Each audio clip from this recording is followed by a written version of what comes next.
CPSN edit ဆဲကတော့တိကျမှု precision ကိုပို့အလေးထားပါတယ်။မိကုန်းကိုဓာတ်ရိုက်ဖြေရတယ်။စာသားတွေကအထောက်ထားတွေကိုမှန်ကန်စွာအသုံးပြုနိုင်ရင်အမှတ်ကောင်းရနိုင်ပါတယ်။ဒါဟာ denotation နဲ့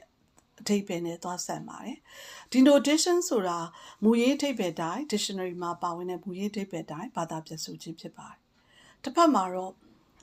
CIE ခေါ်တဲ့ Cambridge International ဘက်မှာတော့အဓိပ္ပာယ်ဖွင့်ဆိုမှုက interpretation လည်းပါတယ်။ဘာသာစကားရဲ့တက်ရောက်မှု writer's effect လည်းပါတယ်။ပုံရိပ်ဆင့်ပွားတဲ့အတွေ့အကြုံဖြစ်တဲ့ connotation ကိုလည်းကျွမ်းကျင်စွာအသုံးချပြီးဖြည့်ဆို့ရပါတယ်။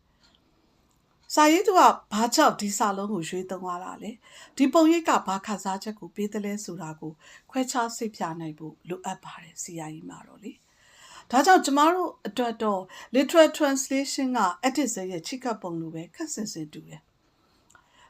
literary translation က CIE ရဲ့စာပေခင်စားမှုကို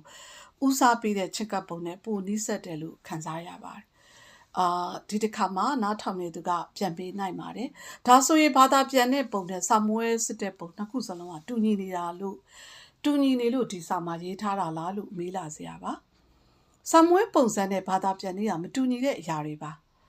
တူညီမှုကိုတိကျမှုကိုဦးစားပေးခြင်းနဲ့အဓိပ္ပာယ်နဲ့အမှုပညာကိုဦးစားပေးခြင်းဆိုတဲ့အတွေ့အခေါ်မှာတော့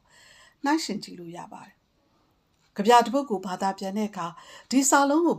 ဘလို့ဘာသာပြန်ရမလဲဆိုတာထက်ဒီကြပြကစာဖတ်သူကိုဘလို့ခန်းစားစေချင်တာလဲဆိုတဲ့မေးခွန်းကိုပို့ပြီးတော့မေးတတ်လာရပါတယ်။ကြပြဘာသာပြန်ကောင်းတစ်ခုကစကားလုံးကိုသာကိုးယူတာမဟုတ်ပဲမူရင်းစာရေးသူရဲ့အတန် rhythm ခန်းစားချက်နဲ့စိတ်ဝိညာဉ်နောက်ကိုဘာသာစကားတစ်ခုထဲမှာပြန်လဲအသက်သွင်းပေးတဲ့အမှုပညာတစ်ခုလို့ကျမယုံကြည်ထားပါတယ်။ကြပြတစ်ပုဒ်ကိုဘာသာပြန်တိုင်းကျမသတိထားမိတာတစ်ခုရှိတယ်။အင်္ဂလိပ်စကားလုံးတစ်လုံးကိုရှာရတာထက်မြန်မာကြပြရဲ့နှလုံးကုန်တန်ကိုနားထောင်ရတာပိုပြီးတော့ခက်နေတာပါပဲ။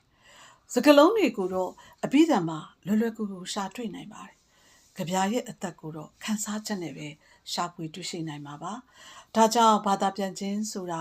ကျမအတွက်ဘာသာစကားတစ်ခုကိုနောက်တစ်ခုနဲ့အစားထိုးခြင်းမဟုတ်ဘဲနဲ့စာရေးသူရဲ့နှလုံးသားကိုအခြားဘာသာစကားတစ်ခုထဲမှာပြန်လဲအသက်သွင်းပေးလိုက်ရတဲ့ဖန်တီးမှုတစ်ခုလို့ကျမယူဆပါတယ်။ကျမဝီရီချိုတင်မှာဒီစာကိုရေးသားခဲ့ပါတယ်ရှင်။နားထောင်ပေးတာကျေးဇူးအများကြီးတင်ပါတယ်။ဝီရီချိုတင် Elias Venora ပါရှင်။